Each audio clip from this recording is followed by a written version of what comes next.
Hi, you all. Tony Anderson from Florida. How are you today? Oh, I got to turn this off.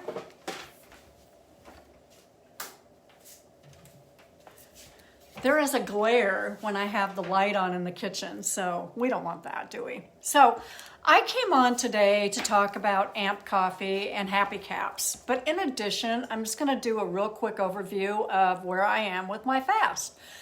So, I think it's always good to share like what your goal is with fasting. So for me, I do want some weight loss associated with it, but really in so many ways, I think it was because I have tried over the course of my lifetime to fast and I never was successful.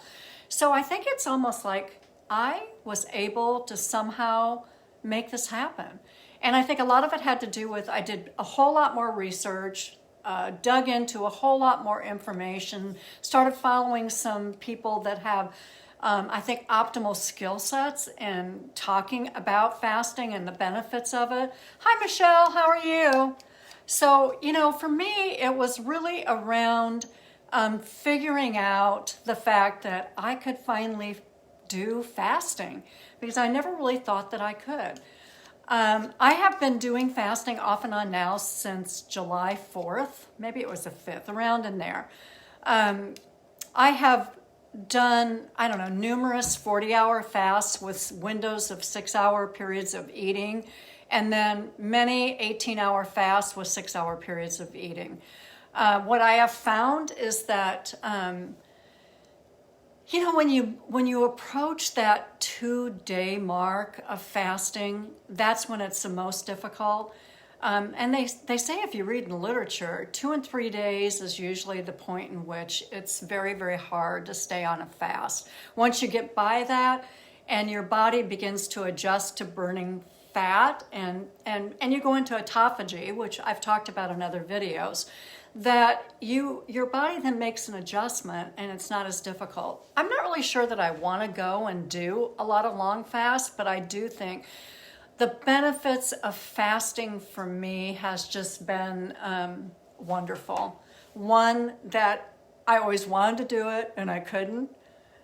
I never researched enough about fasting, and I have, and I'm following 2 physicians that are outstanding and help me understand intellectually the pieces around the importance of fasting and whether or not, and it works for me. It just works for me. So I know that because I've done some 40-hour fasts, because we believe that autophagy happens at about 36 hours, and my last 40-hour fast was actually 44 hours, so I was really close to that two-day mark, and I was cooking food, so I was like, I have to eat. I can't wait. And so I stopped at 44 hours. So for me, it's autophagy. And the 2 things that happen in autophagy that are wonderful that I just want to reiterate before I go on to talk about Amp Coffee and Hapicaps is that the growth hormone. So the growth hormone increases significantly when you get into autophagy. And that growth hormone has a lot to do with giving us new proteins for our cells in that whole rejuvenation process. But the other part that it's replacing, so the growth hormone increases significantly in both men and women, a little bit more in men than in women. So it's providing us with that new protein and stem cell stimulation, which is, young, wonderful cells that we begin to replace some of the old ones that are worn down. So think about this. In autophagy, hi Greg, in autophagy, what happens that is significant is that when you begin that whole process of burning fat, that in your cells are made up of little organelles, little organs that the liposome layer around the cell bursts and pushes those old cells into your bloodstream, and they go out, it goes into your bloodstream and you begin to use it as energy. And in addition to that, then you have that growth hormone increase that actually is helping you replace those old worn out cells with new stem cells. And so that's another, wonderful piece that happens with autophagy. And I said in one of the last videos, maybe a couple of days ago, keep in mind that autophagy is new. We really didn't hear a lot about autophagy until probably 2016, when a huge research article came out on autophagy. But I think the parts around, like what point do you go into autophagy, is still unknown, although a couple of the physicians I follow think it's probably around 36 hours that you go into autophagy. So thinking about, you need to probably fast a little longer than maybe what you may want to. So I feel as though, and the other parts around it being so new in the literature and so many studies going on, is that there really isn't knowledge around, do you need to be on a water fast to get to autophagy? Or can you have coffee and green tea? And of course, I drink coffee during my fast. And so I still probably will never know until the literature comes out around the studies behind whether or not I remained in autophagy during that time frame when I was fasting for so long. So, I mean, there's so much out there that we still don't know. And there's also studies going on, which I think is fascinating, around people with cancer, are people going under, are having chemotherapeutic treatments. Should you go in, should you do some fasting prior to going into your treatment? And there's some pieces in the literature that say yes, but yet they're not really doing a lot. I mean, it's not really conducted in a lot of the mainstream medical environment at this point. And maybe there is some physicians that do, some oncologists that do when they're doing chemotherapeutic treatments. But think about if it's true that autophagy, that you are getting rid of these old cells, and probably some of them are cancer cells, and in the bloodstream, and now you give chemotherapy after a fast. Think about the potential there. The other part of it is, and we need to keep this in mind for any of us that don't have cancer, and I've never had cancer at this point, but maybe some of you in the audience have, is that if you can purge your body, do that house cleaning of those cells with autophagy, if it really is what we think it is, and that whole growth hormone increases that replaces it with new and young cells, think about how we may be purging our body of cancer cells. So much more to come on that. My journey is going to be, I'm going to continue down this pathway of fasting, probably 18 hours every single day with 6-hour windows of eating ongoing. And except for, a few days here and there if I'm, out or something like that, and I really want to maybe splurge a bit. But I think that the other piece that's great in this is, hi Scott, is really the issue surrounding insulin. If we can keep insulin low in our bloodstream and we're eating right, or maybe not eating as frequently, because with fasting you don't eat the 3 meals a day and little snacks in between, that in the end you're not going to have that stimulation of insulin. And insulin is the issue for all of us in terms of our health. So it really, several of the physicians that I'm following are working with type 2 diabetics on intermittent fasting and correcting their diabetes through intermittent fasting. So much more to come. And every day I'm going to try to read the literature and continue to educate myself, and I'll share with all of you anything that I'm finding in that arena. But I wanted to just jump into, if I could, into talking a little bit about our AMP coffee. I know that people always ask me, what is this AMP coffee stuff that you're always talking about online? Because I post on it a lot, because I do love our AMP coffee a lot. And I'll go into a little bit more about our AMP coffee, but it's just like one little scoop that I dump into my coffee every morning. into my cup every morning, and then I drink that after I warm it up, and I always drink a little drip of cream, which again I do with fasting, so that could cut me out of autophagy too, but we'll see as time goes on. But I drink 1 cup of it, and I usually drink it over about a 30-minute period, because what our AMP coffee does that I think is just phenomenal is that it provides a great deal of energy. So how does it do that? It has concentrated caffeine in it. So it's hydrogenated, concentrated caffeine that's dried down. And if I could do a comparison, likely it would be like 20 cups of coffee. So it really holds us, we don't really need to drink large volumes of coffee because this actually supplies that concentrated caffeine. You actually can feel it almost after you drink it.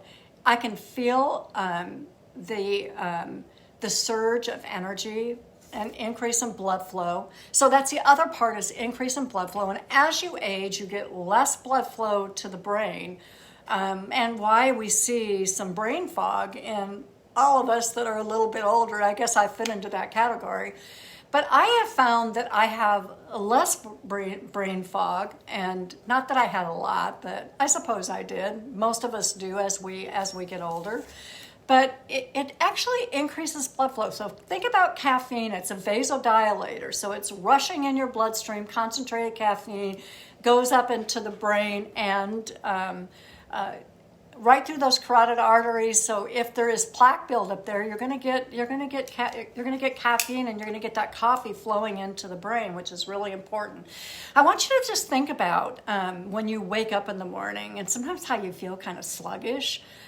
I do sometimes because I don't sleep really well, but adenosine is a chemical that you find in the brain, and it actually is what helps you sleep at night. Adenosine and melatonin. Melatonin is actually secreted in the pineal gland in the brain, and without melatonin, we don't get into our circadian rhythms and sleep very well. So why some people go across counter and buy melatonin, but it is naturally occurring in our brain. Melatonin is, but adenosine actually is attached to some of our receptors in the brain that keeps us sleeping. And when caffeine is circulating up there, concentrated caffeine, it actually competes for those receptors in the brain, and adenosine is pushed away, and caffeine attaches there and kind of gives you that perk of energy where you wake up. So just think about that why you get such a perk in the morning when you're drinking coffee. And I am still a huge coffee drinker, so I still drink some of my Dunkin' Donuts hazelnut cream or French vanilla in the morning along with my AMP. But I do have to have the AMP now because it actually really helps me get going. So the other thing that I found fascinating, just related to our AMP coffee, is that it also, I was reading an article about alpha waves in the brain. So there's 5 different waves that you find in your brain that can be measured with an EEG. In your, especially when you're talking about people that are brain dead, or actually when you're having sleep studies, they'll do EEGs of the brain. So they're studying your waveforms in your brain. But the alpha waves are kind of they're one of the 5 waves, usually sit in the middle in terms of sequencing. But your alpha waves are increased with caffeine. So think about your alpha waves. That's increasing with caffeine as well. And alpha waves create a whole level of creativity in your head and in your brain, which I found very, very interesting. It also kind of settles you down. It creates mindfulness. Hi, John. Mindfulness in your head as well. And it's almost, they say, almost like doing meditation. So think about that. Your alpha waves are increasing and you're waking up because you get that increase in blood flow. So that's the other piece I think that's really nice with our coffee. The other thing is that Dr. Naputi, who's our physician advisor, he was sharing that he actually has a huge practice in the St. Louis area, along with being an advisor on our medical board. And he was saying that he sees, lots and lots of males and females, and some of the patients that he has seen that has some issues related to libido have found that they had less need to focus on taking their tablets for their blue pills. And he was saying that, and think about it, an increase in blood flow in your body. I mean, an increase in blood flow is occurring in those areas as well. So, just another benefit, I think. So I talked about increased energy, talked about libido, talked about blood flow, which occurs in your whole body, but certainly what you want some is up here in your brain. I talked about alpha waves. So it's a neurotropic too. So think about the alpha waves where it's creating that really creative side to you, but it's also creating that mindfulness and calming effect, and almost like you are doing some type of yoga or meditation. In addition, there's neurotropics. It causes neurotropics to be released in the gut. So again, you have to have a healthy microbiome in your intestinal tract, your gut, so that you get appropriate absorption. But what types of neurotransmitters are released? Dopamine, and we all know dopamine is a happy hormone. And that actually flows then into the brain and actually attaches in receptors in the brain where it creates more of a spirit of being happy and comfortable. Serotonin is also another one that's released and goes to the brain, same effects, although serotonin affects many, many different things. But dopamine is traditionally looked upon as your happy hormone. So we actually depend on serotonin. GABA, epinephrine, norepinephrine, all of those things are secreted in the gut. About 80% of them are formulated there. So, not formulated, but they're released there. Of course, it depends on, is your microbiome of your gut healthy? Because if it's not, absorption of any of those neurotransmitters is going to be less. So here you have neurotransmitters in addition to caffeine doing that stimulation of your alpha waves in your brain. So, I have to say that probably one of the benefits I've noticed on drinking the AMP coffee is that I feel so much more positive and so much happier. And my even if I'm faced in life with things that we all are faced with that are difficult, I still can think more positively. So that's just a little bit about our coffee. So neurotropic, alpha wave stimulation, blood flow into the brain, increase in energy, increase in libido. So a lot of really positive things are associated with it. The other thing I just want to touch on real quick is Hapicaps. Hapicaps, one other thing with the coffee. So it does have a thermogenic effect, so that actually helps with weight reduction. One of the things I notice when I drink the AMP coffee is that I can probably go 4 hours and not even think about food. Which is very, very interesting feeling, because usually when I drink coffee, I get hungry more than I do deciding I'm not going to eat. Hapicaps, on the other hand, is similar to the coffee, but yet very different. It has the concentrated caffeine, and it has malic acid, which actually helps it to stay in your bloodstream a lot longer.